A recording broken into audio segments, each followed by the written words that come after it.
阿姨，这身旗袍真漂亮。哎呀，这还是我结婚的时候小轩他爸送的。今天你和小轩的婚事就定下来了，我穿着它呢，也相当于他爸在场做个见证。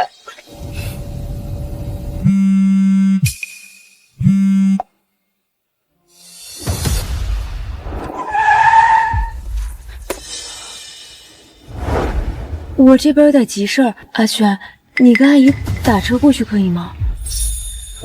这么冷的天，你也看到我妈穿的什么？她有心脏病，进不起这个冻。阿姨，我这边真的很着急。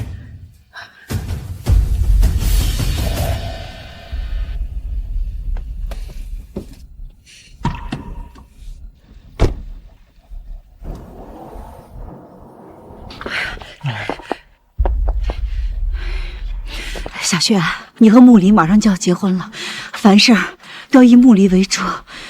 妈不想成为你的负担，知道吗？再怎么样，也没有把你半路扔下的道理了。妈没有那么娇贵。妈，心脏病，这是被冻出了心脏病。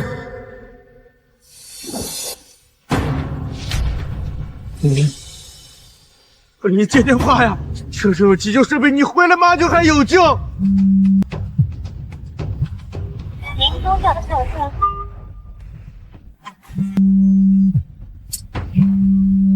明轩，我都说了让你们自己打车，你听不懂人话吗？可是妈的，什么可是不可是的？阿姨这么大人了，矫情什么？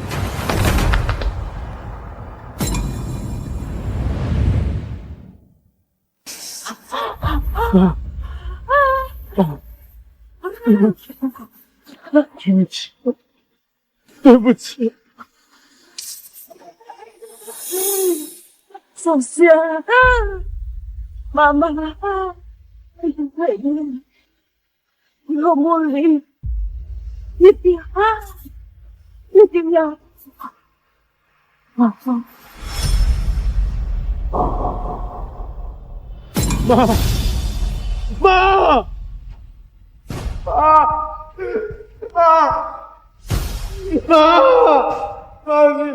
走，你让我走，妈。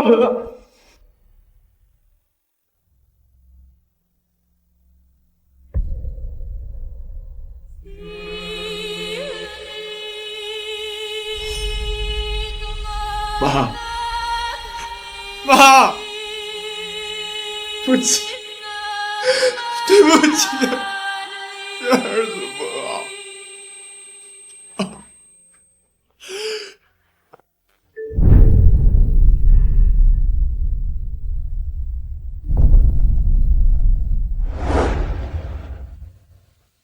和最爱的人一起过年，是我此生最大的幸福。沈木离，对你来说，我到底算什么？你让我觉得我就是全世界最大的笑话。祝你们新春快乐，百年好合。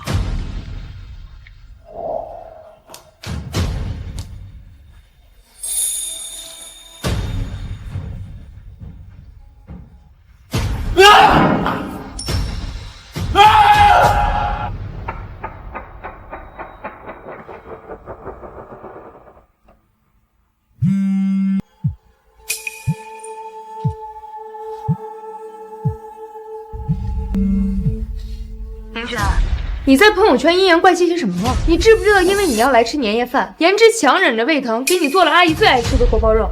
明知道年夜饭我们不去了，我爸妈邀请你们来吃年夜饭，是要商讨我们的婚事。你要是因为这点小事跟我闹，我看这婚事不谈也罢。好，不谈了。明轩，你什么意思啊？沈木离，我们分手吧。就因为这点小事，你要跟我闹分手？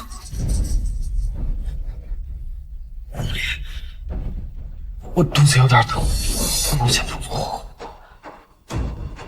行，分手就分手，你别后悔。啊！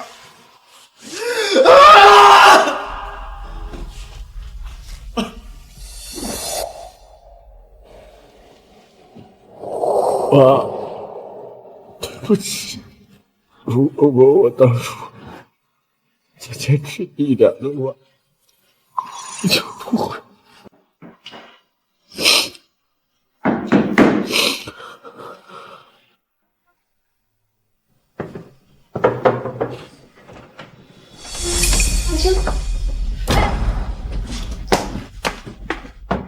阿轩，都7天了，怎么还没下棋啊？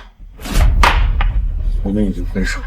宁轩，你能不能别闹了？除夕夜那天，言之犯了胃病，我不能不管他。你不懂事也就算了，你妈也惯着你。我不是这么说我妈。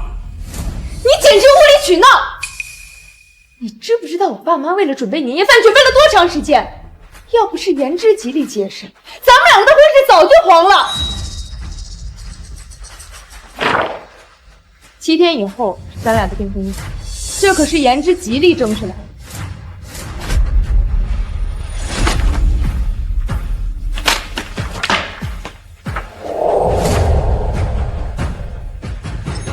不行，宁轩，你疯了！你疯了！我是疯了。在你把我妈扔在半路的时候，我就已经疯了。宁轩，你能不能别闹小孩子脾气？我只是把你们放在半路上，阿姨又不会介意。你知道阿姨有多疼我？是，她是很疼你。你一是想喝汤，她就凌晨4、5点去菜市场买最新鲜的食材。以前家里请的佣人打扫的不够干净，无论刮风还是下雨，她每天准时准点来收拾。上次你发烧我不在，她为了照顾你彻夜未眠，差点引发心脏昏厥。同居7年，7年，我妈在你身上倾注的爱不比我少，所以她在接到儿子，你们家邀请吃年夜饭的时候，好看。为了给亲家留一个好印象，她拿出了这条10几年的旗袍。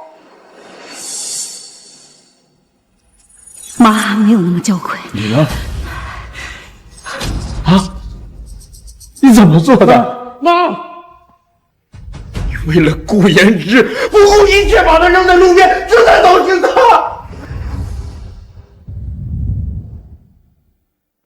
你为了顾言之，不顾一切把他扔在路边，他可……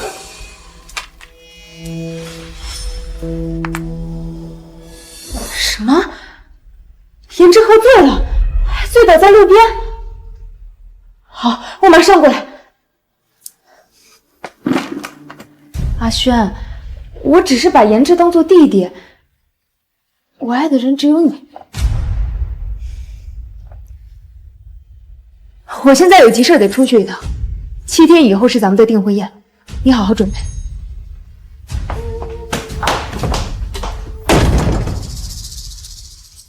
沈墨离，我们没有订婚宴，也没有以后了。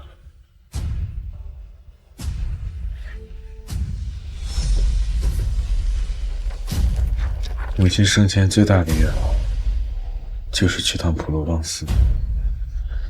接下来，我会带着您的骨灰来一次全球旅行，最后一站就定在普罗旺斯。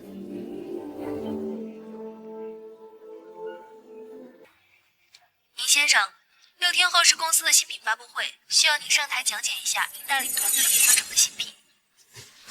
好。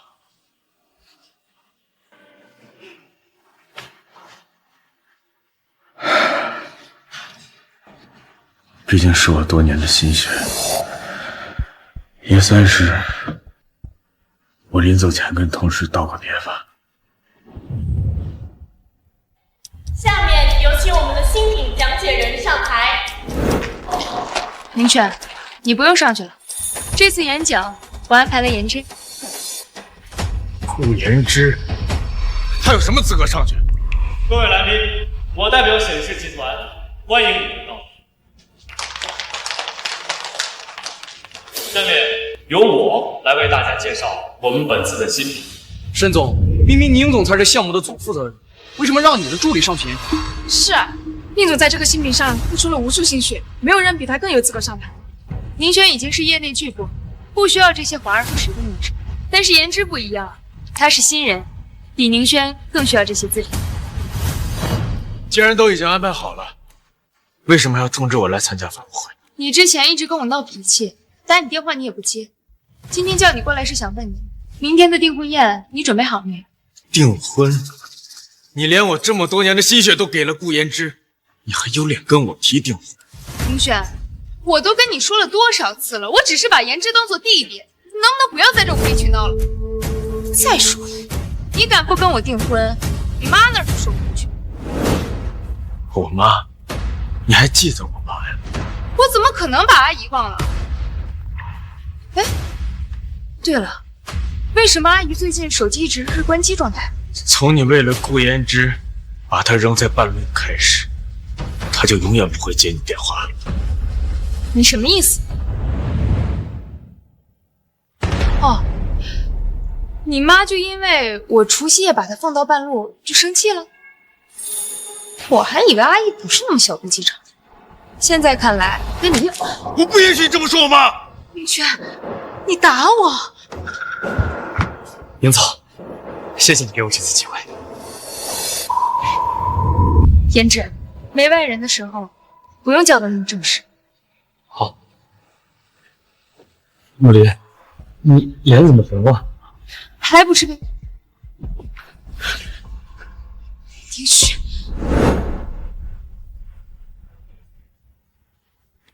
从今日起，我将退出沈氏集团。宁总不会真的要辞职吧？哎，宁总努力那么久的心血都被送人了，不走等什么？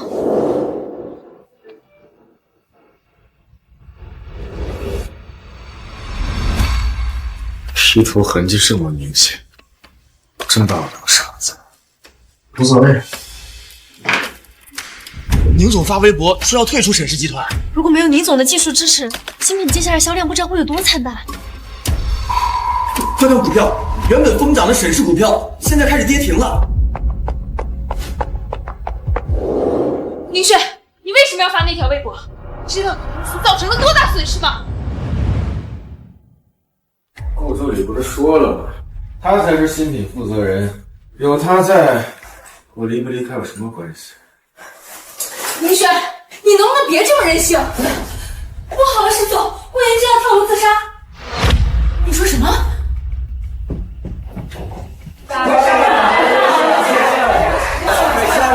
言之，你快下来，你千万别做傻事。我对不起沈总，我也对不起公司。宁轩，宁轩，你赶紧把之前发的微博删掉，再声明书误发。宁总，对不起，我不该抢了你的功劳，但我不知道有什么办法，我只能以死谢罪。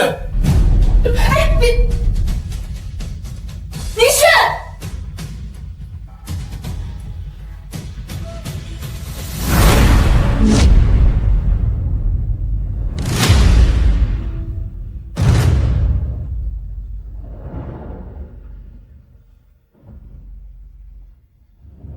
宁轩，你一定要逼死我，才能原谅言之吗7年前确定关系时，沈家不同意，是你拿出水果刀以死相逼，才让沈家服软。当时你脸上的决绝和现在一模一样，只是现在你守护的不再是我们的爱情，而是顾言。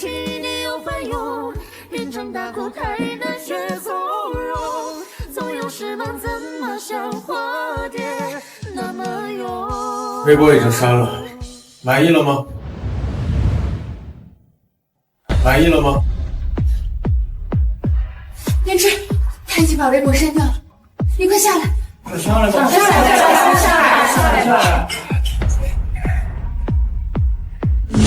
快下来！你太冲动了，你知不知道你要是真跳下来，我会有多伤心？对不起，我不知道还有什么办法了。不是你的错，都怪宁轩，他太小肚鸡肠，就因为除夕夜我把他妈放在半路上，竟然连公司的损失都。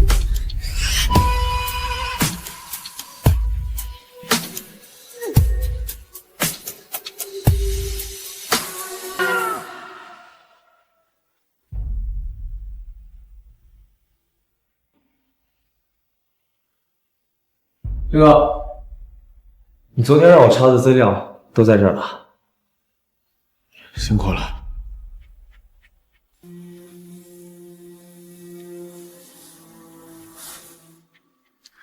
顾嫣之演的这出戏，果然有目的。你帮我个忙，我走之后，这个资料还有这个盒子，交给沈木林。行，走了。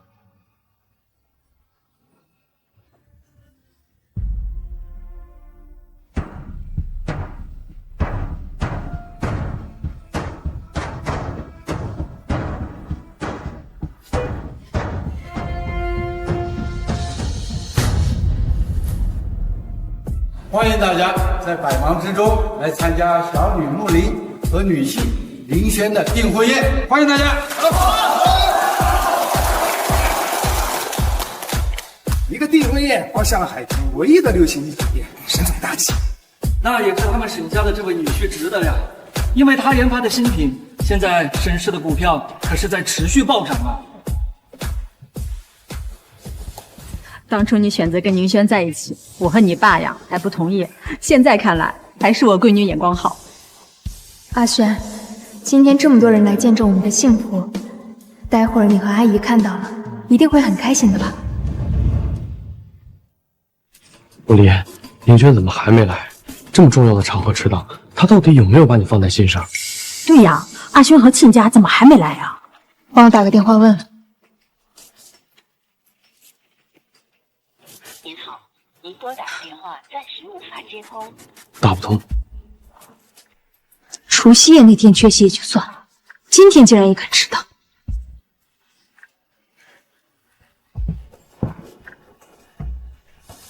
您好，您拨打的电话暂时。就因为除夕夜我把他妈放在半路上，竟然现在都不接电话，这也太任性了。宁轩他根本就没有把你放在心上，这种男人咱不要也罢。你给大家赶紧说一声，订婚宴取消吧。不行，我去找他。木林，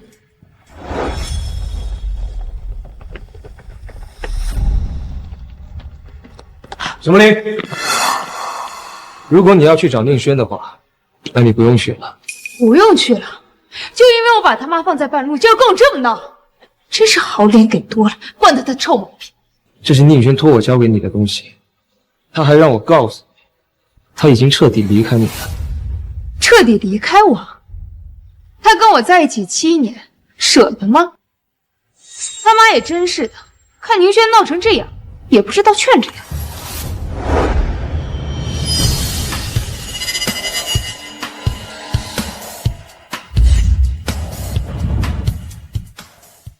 宁轩没来，却让人送来了2样东西，这东西一定有问题。啊，顾助理，顾助理，你怎么了？念之，你胃病又犯了。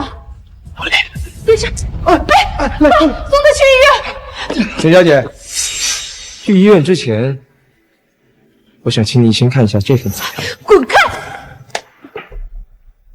各位没事啊，没事。来，大家就坐。没事，我吃东西啊，喝酒，快喝酒。据悉，原本将于今日举行的沈氏集团订婚宴，因新娘助理突发胃病，将推迟举行。沈木林，你连我最后一次送你的东西都懒得打开。从今日起，我将退出沈氏集团，且要依于沈木林尊，祝他和顾嫣之百年好合。顾嫣之，你私自挪用公款购买沈氏集团股票，上一次你让沈木仪逼我删除微博，这次不知道你打算怎么办？尹先生，秦先生，您上次托我查的顾延之的胃部状况已经查到了，您请跟我来。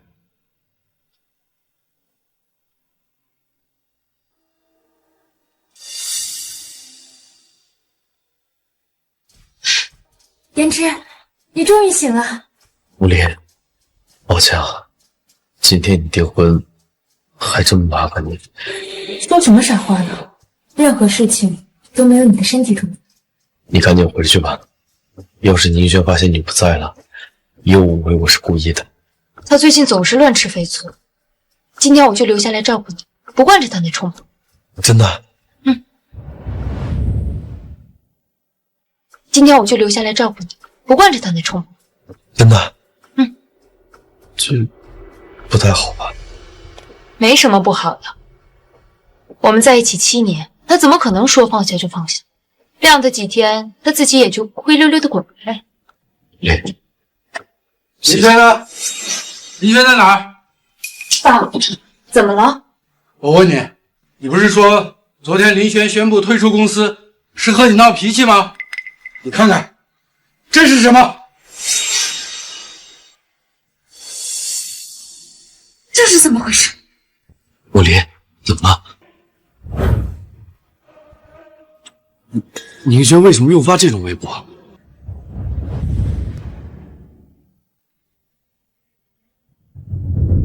宁轩为什么又发这种微博？我还想知道林轩怎么又一次发这样的微博。穆林，你真的和林轩分手了？我们两个7年的感情，怎么可能轻易分手？不过自从除夕夜我把他和他妈在半路放下之后，他就一直在闹脾气。抱歉啊，那天我不该放给他，不然。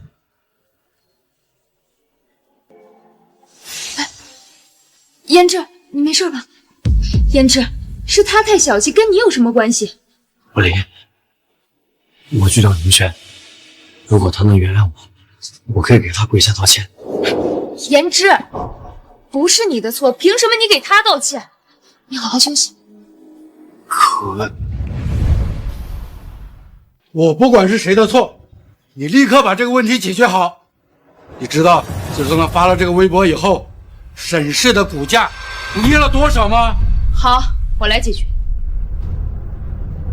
穆林，你要干什么？他能发微博，我为什么不能？还好沈穆离够，否则股票价格大跌，我能用那些公款还不上，怕是要坐牢。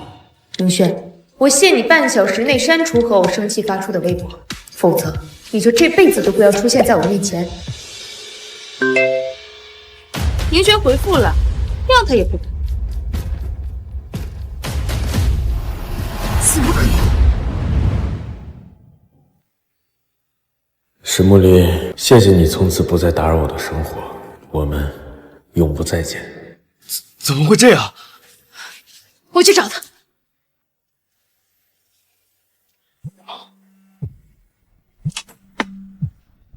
顾先生，您之前在我们交易所买了巨额沈氏股票，今天受舆论影响，股价暴跌，这边想询问您是否立刻抛售，以减少损失。不卖。宁轩，你跟沈木离7年的感情，我不相信你会这样轻易的放弃。不就是想让我离开吗？啊？我成全你。恋人不会要跳楼吧？胭脂，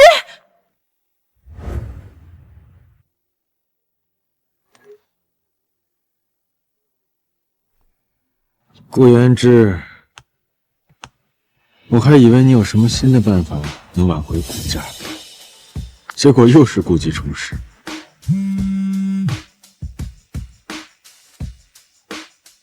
顾言之之前的体检报告果然是假的，麻烦帮我送到沈木林那里。沈木林，我很期待你看到顾言之的检查报告会是什么反应。有人要跳楼，大家猜猜会不会真的跳下去？当然不会啦，要小跳早就跳了，用得着等到现在吗？胭脂，你快下来！我对公司造成那么大损失，我是公司的罪人。不，这不是你的错。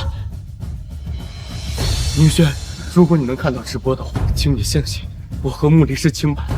等我死以后，什么死不死的？胭脂，你千万别想他。我真的没有其他办法。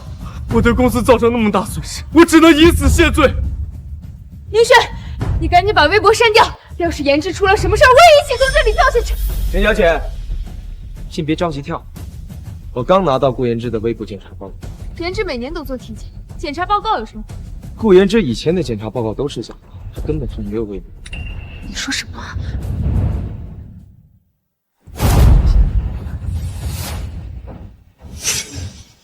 胭脂，这是怎么回事？穆离，假的，那个报告是假的。所有检查报告在医院都有存档，如果你怀疑它的真伪，随时可以去调查。所以你之前所有的胃疼都是装的？不是的，穆离，现在有很多胃部记忆是查不出来的。原本你是我活着的唯一支撑，如果连你也怀疑我，死了，对我来说就是最好的东西。哎，别！沈小姐，就算他顾言之真的要跳，那也不是因为你。你什么意思？你可以先看一下这份资料。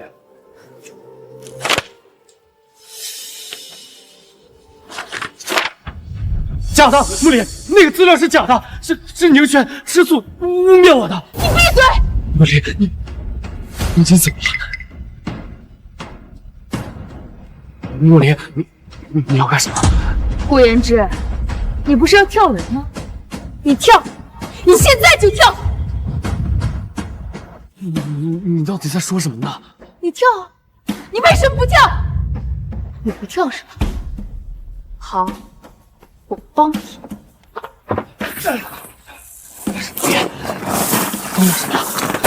你真的想让我死是吗？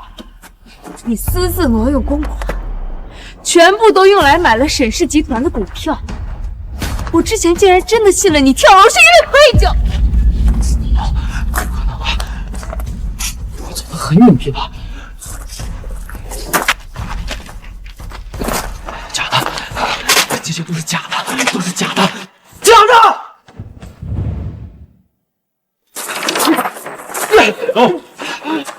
放开我！放开我！我不想坐牢，我不想坐牢！我竟然因为他装胃疼，把穿的那么少的宁阿姨放在冷风里等出租车。我错了，我真的错了，我不想坐牢，我真的不想坐牢。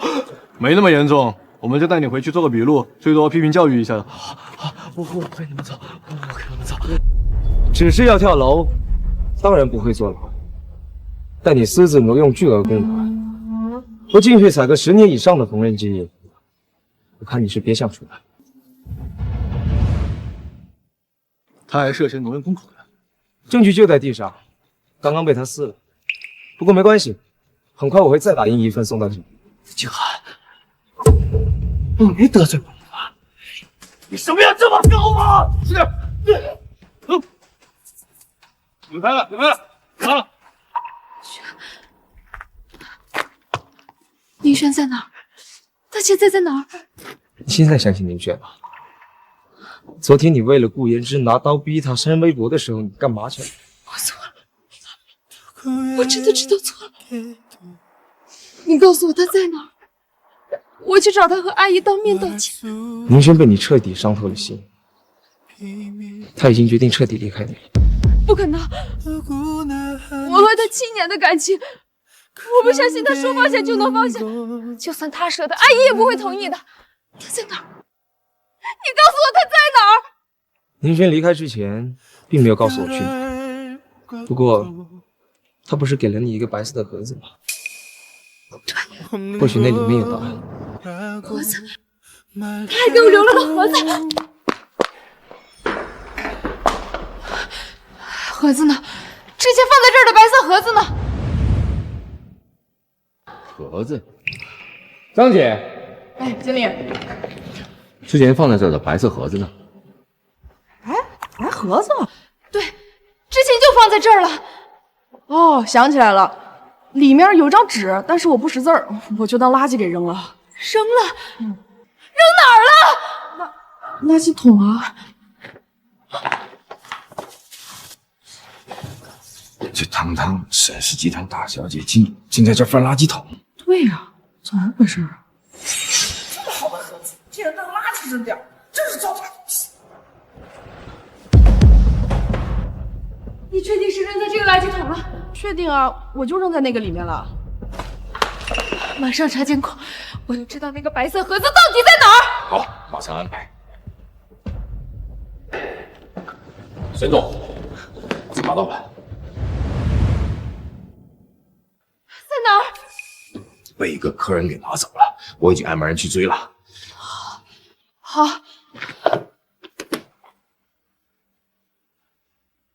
调动沈家所有人力物力，以最快的速度给我找到宁轩。沈总，沈氏股价暴跌，如果现在调动那么多人力，我怕不惜一切代价，就算集团破产，我也要找到宁轩。宁轩，5年了，你到底在哪儿？沈总，查到那个白色盒子的下落了。在哪儿？在之前参加订婚宴的一个老夫人家里。那位老夫人离开宴会后就回了老家宁县，所以我们找了5年才找到。宁县，宁轩的老家。是啊，没想到会那么巧。走，我们现在就过去。爸，我已经带着妈的骨灰盒完成了5年的环球旅行，还在旅行中结识了若初。3天后就是我和若初的婚礼，希望你和妈能祝福我们。既然那位老夫人不在，我们就来看看宁轩父亲。转眼都3个月没过来。沈总，你每年都要来几次墓地看宁轩他爸，这份消息要是他知道了，不知道得有多感动。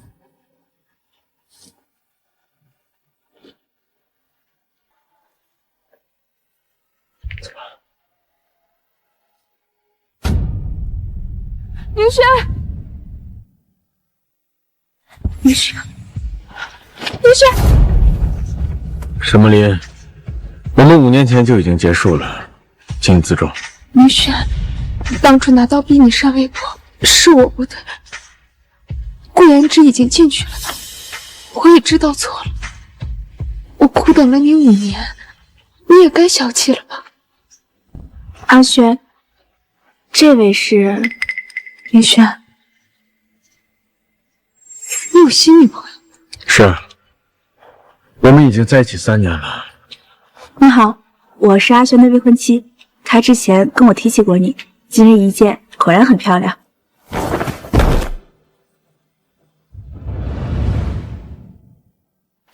宁轩，我们7年的感情，你说放下就放下？是啊，放下了。现在我的心里只有若初。宁轩，你知不知道沈总足足等了你5年？他工作繁忙，他每年都要来这里几次。但是你呢？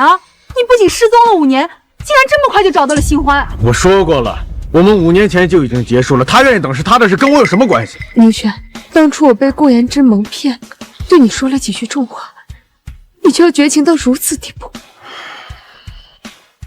我离开的最主要原因不是顾言之，看来我给你留的盒子，你始终都没有打开。你不是要我通过盒子里的线索找到你吗？以你的性格，我再怎么说也没有用。回去找那个盒子，看看里面的东西吧。你对我的伤害，这辈子都无法原谅。林雪，沈总，这种男人根本不值得你交付真心。以你的条件，完全可以找到更好的。不行，我得看看那盒子里到底是什么。那个老妇人什么时候回来？说是要出去几天，我已经让人在她家门口守着了。等她回来，马上让人把东西拿给我。好。昨日见到沈小姐，我能看得出你还爱着阿轩。今天叫我过来，想必也是为了他吧？我查过了，夏小姐家境普通，宁轩现在也没有工作，你们出去旅行5年，花光了几乎所有的积蓄。这张卡里有3000万，离开宁轩，这些钱都是你的。沈小姐，如果您今天找我过来，只是为了拿这些钱来羞辱我，我想我们没有必要聊下去了，告辞。等等，你也知道，我和宁轩7年的感情，当初分开也只是因为一场误会。即便你们结婚了，你就不怕他和我旧情复燃，婚内出轨？婚内出轨？宁轩在订婚之前都已经跟我说过了。我想他即便真的婚内出轨，那出轨对象也绝对不可能是你。你什么意思？你对宁轩造成的伤害没有丝毫的挽回可能。顾言之已经进去了，虽然当初因为顾言之伤了宁轩的心，但是远没有到无法挽回的地步。这么自信的吗？那您尽可以试试。告辞。哎，你干什么？你要陷害我？若初，你怎么样？没事，我可能就是在国外待久了，遇到水土不服。走，我带你去医院。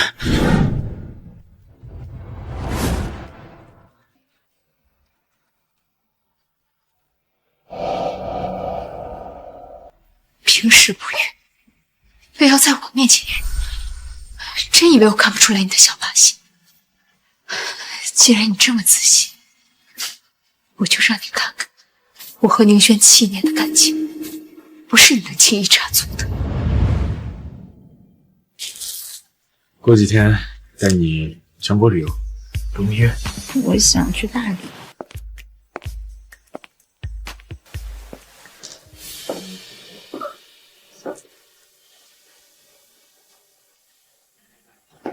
你来干什么？宁轩，要不是我贸然约若初，他也不会晕倒。这是我煲的淮山鸡汤，我熬了好几个小时，你们尝尝。沈木离娇生惯养，从小到大没下过厨房。现在是早上7点，这鸡汤熬了几个小时，也就是说，他昨晚基本没睡觉。沈木离，你这又是何苦呢？这是我的一点心意，你们喝点吧。我们已经分手5年了，后天我就要和若初结婚了。你有你自己的工作和生活，别再来打扰我了。好。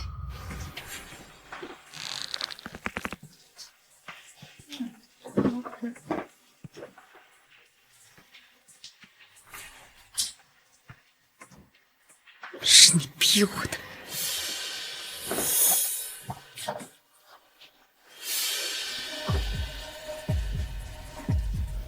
若初呢？奇怪，那个人还在呢。喂。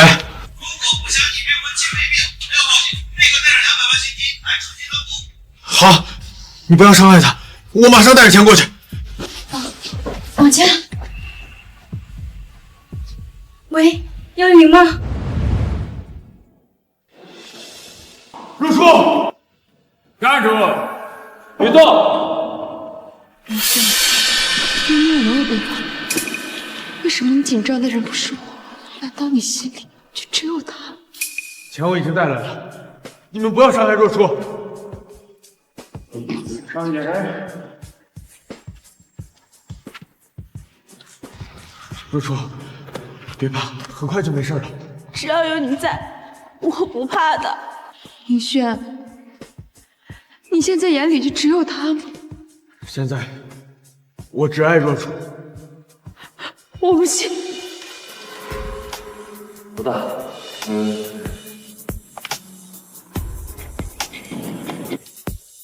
听说这2个你都喜欢啊？200万只能救1个，要救哪个？你挑吧。宁轩，我和你7年的感情，再加上我苦等你5年，我们12年的幸福，你真的就能这么轻易放下？阿雪，如果你真的爱他，即便选他，我也不会怪你的。以退为进，你以为宁轩能受你蒙骗？我沈若初，宁轩，你不能这么对我。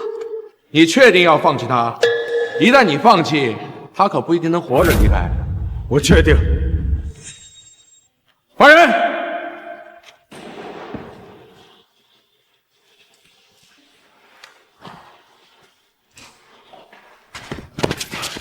若初，没事了，已经没事了。宁轩，宁轩，你不能这么对我！哎，沈总，人家两个人你侬我侬的，你就别去添乱了。放心，哥们儿几个会好好伺候你的。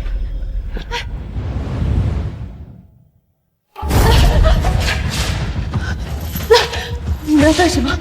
之前说好的，无论林轩选哪个，都不会伤害林。你们反悔！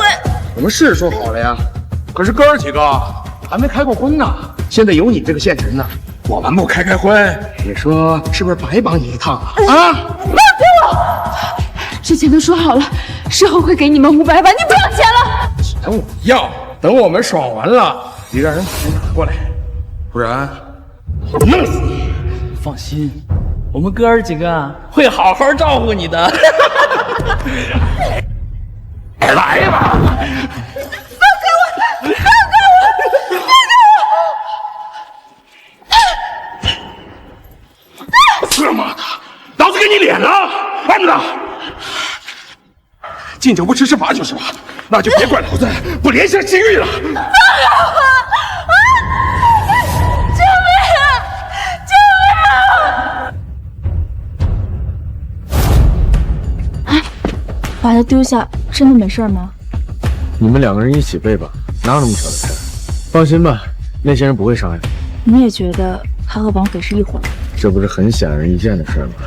走吧。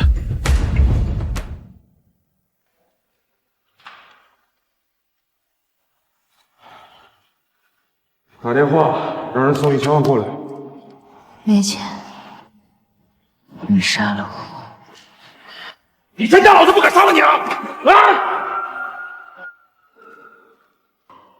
操！有小子报警了，快走！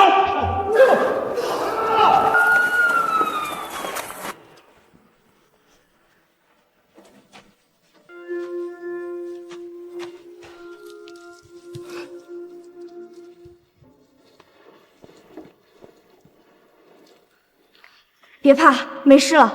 我们的人已经去追了，那些绑匪是跑不掉的。谁报的警？受害者接到电话的时候，刚好医院的护士听到了，是护士报的警，但是他给的信息有误，抱歉，我们来晚了。我真狠！我们7年的感情，你离开以后连警都懒得报了。不会原谅你，我这辈子都不会原谅你！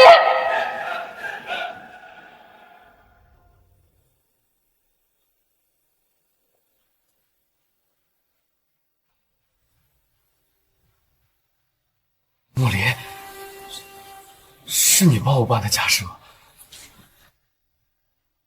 我就知道你心里还有我。在里面受苦了吧？当初要不是宁轩，你也不会。宁轩让我在里边受了5年的罪，我一定不会放过他的。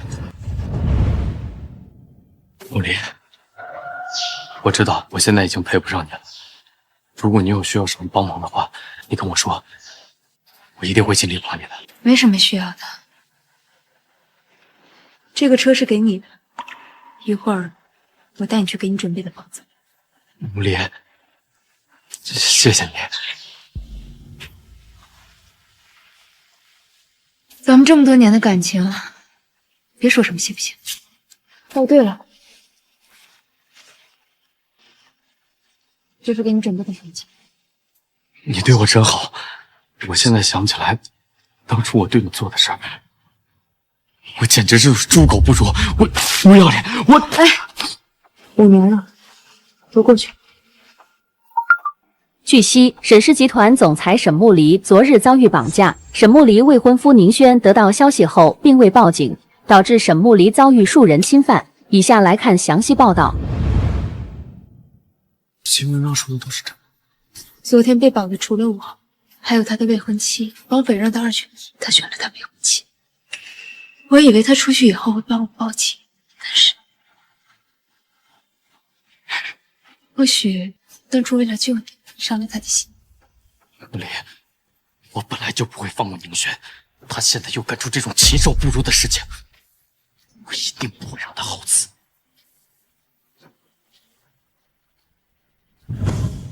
宁轩，今天是你的婚礼，但你就因为5年前那点小事让我遭遇那样的屈辱，那我今天就让你在人生中最幸福的时候被车撞死。沈总，那位老夫人回家了，这是5年前她拿走的那个盒子。虽然里面是什么已经不重要了，但是打开看看，有没有什么启示？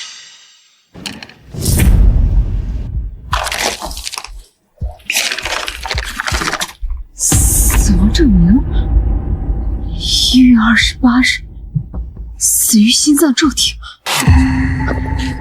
沈总，怎么会这样？怎么会这样？1月28日，正好是除夕那天。这么冷的天，你也看到我妈穿了什么？她有心脏病，经不起这个冻。是我的错，都是我的错。阿姨有心脏病，我不该不顾零下10几度的天气，把她丢在冰天雪地里。这是妈的！什么可是不可是的？阿姨这么大人了，矫情死了！宁轩当时给我打过电话，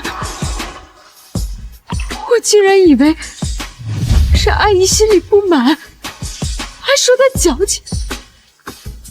是我的错，都是我的错，都是我的错。沈总，宁轩他妈本来就有心脏病，就是意外犯病，跟您没关系的。不是的，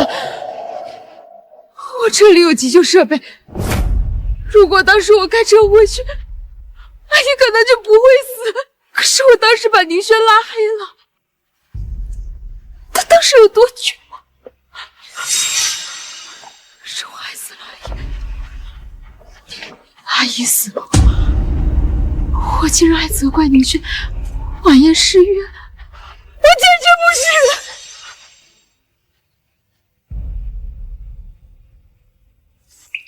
是。什么？好，我知道了。沈总，倪轩的婚车被撞，现在人被送去抢救了。宁轩，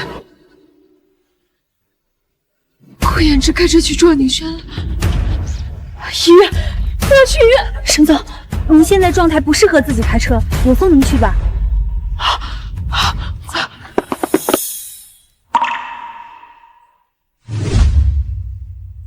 阿轩，你听醒了。幸好我婚车的车速不快，那个司机反应比较及时，只是有点轻微的脑震荡。医生说再观察2天就可以出院了。那辆撞过来的车里，我好像看见顾言之。顾言之，他不是在坐牢吗？我之前是在坐，没想到吧，这么快就又见面。所以那场车祸，就是你为了报复，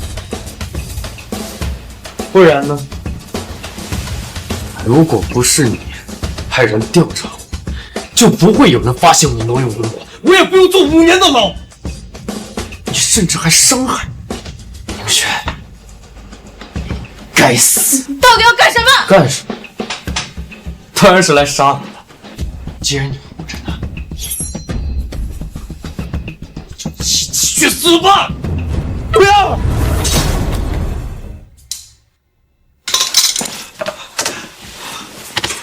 木林，木林，你这是干什么呀，木林？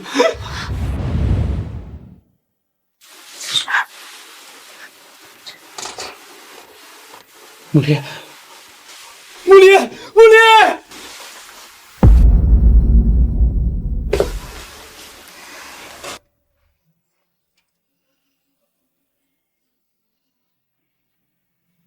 穆离，顾言之因为故意杀人罪被判了死刑，今日就是他执行的日子。